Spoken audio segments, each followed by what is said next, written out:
Well, good afternoon, friends. Our normal YouTuber for this channel, Hank, is still in school, but I was just up here in the pasture hauling some manure when I looked up to this spot where the feed wagon should be and did not see it. And gazing down the hill to the fence line across the first hayfield, and I can see it solidly planted right there. So piecing together the puzzle, Hank and I were out 5 o'clock, 5:30 last night, chopping another load of feed for the cows. Happens every night. And it was pouring, but we were able to get a load chopped off of that strip you see right there.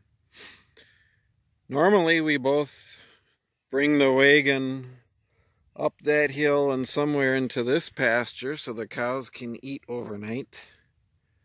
I open the gate for him, or he opens the gate for me, and I drive or he drives. But last night I charged him with that job because I needed to get back to the barn for something. I told him to take it further up the pasture on a nice green spot so the cows wouldn't have to stomp around in the mud while they were eating their food.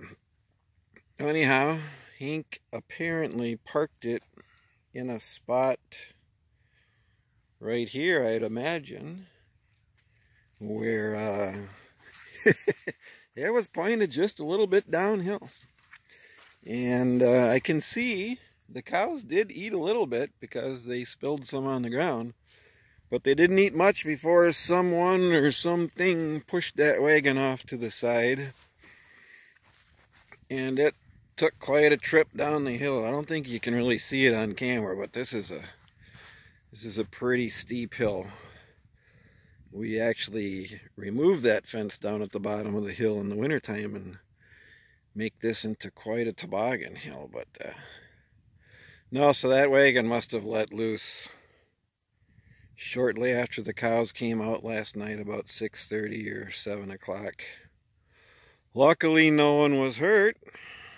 As it takes off, everybody's got their head in there. Probably could have ripped some necks pretty good, but everything looks good. So the other question is, if that wagon went down the hill, through the fence, through the first hayfield, and ended up into that new seeding that we planted just 6 weeks ago, it's miraculous that the cows didn't follow it and get out. So I got to go down and check the fence and see exactly what happened. Okay, well, miraculous is right. It came through right here, popped the insulators off of 1, 2, 3 posts, but it never broke the fence. And the fence wire, I'm not sure if you can see that, is still off the ground at almost normal height. So that would explain why the cows didn't get out, because the fence is still there. Which is good, because when the cows went out of the barn last night after milking, it was pouring, and it poured for the next several hours. Spoke with my vet this morning, and he said they had 3.5 inches.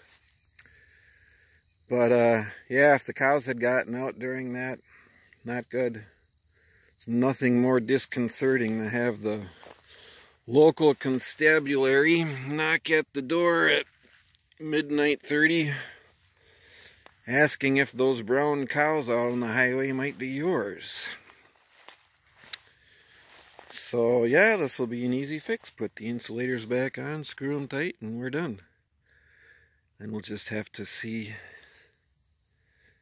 if I can remove that wagon from the field without muddying it up. Still not sure if you can tell from this angle, but probably not. That hill's a lot steeper than it looks in the camera. So that wagon must have really been flying when it headed down this way. Alright, here's where it landed. I see Fink chained the hitch up, which is good. It's probably why there's nothing dragging to take the fence out when it came through. And last night's load had settled some, but yeah, they didn't get much of a chance to eat before it took off on them.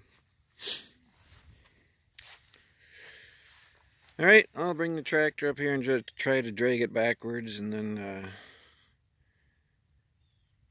then pull it somewhere. I don't want to drive in this field right here. It's very muddy and it's a new seeding. Okay.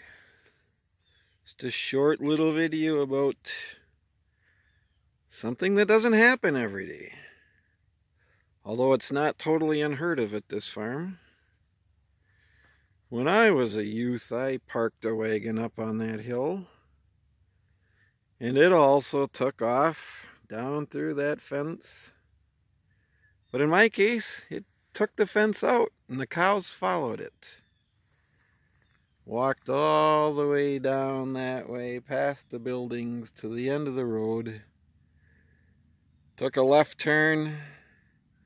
Walked down the road about 1/4 of a mile, and believe it or not, crashed the graduation party that was happening at the time. Still one of our favorite stories to tell. Makes my siblings kind of upset to hear it, because initially they were the ones that had to deal with it. Okay, enough for now. As Fink would say, thanks for watching. Especially you, Fink. See you later.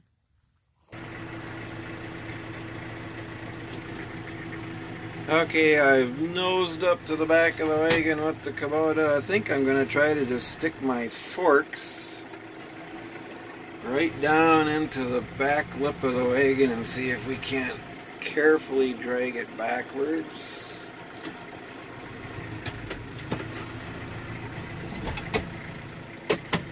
Myself in low gear so I don't wreck anything in a hurry.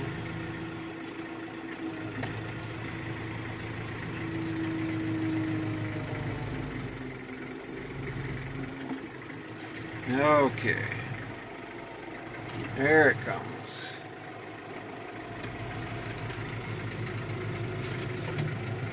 Whoop.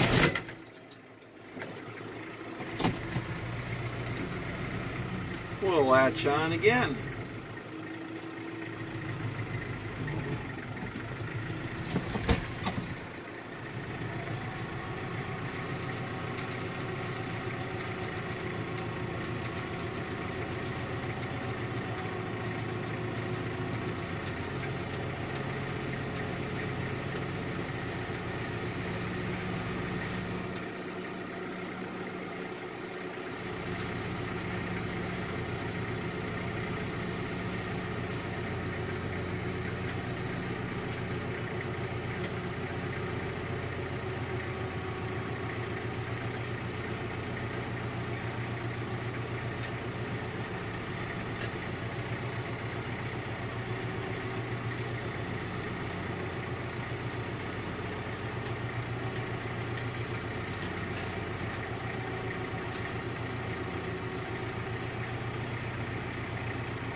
Alright, that should give me room up front. I see I've kind of nosed over my backboard with the loader there. Let's see if we can't gently bring that back quickly.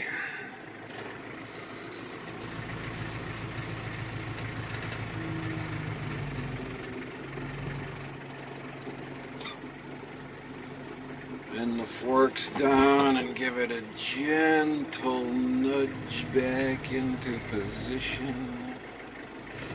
There, good as new. Almost. Good enough. Alright, let's hook on the front.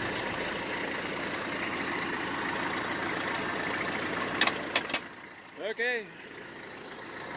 Got it hooked on. I guess we'll try to reuse the feed. Stick it in a more friendly place tonight. See if we can't give the girls a more pleasant dining experience.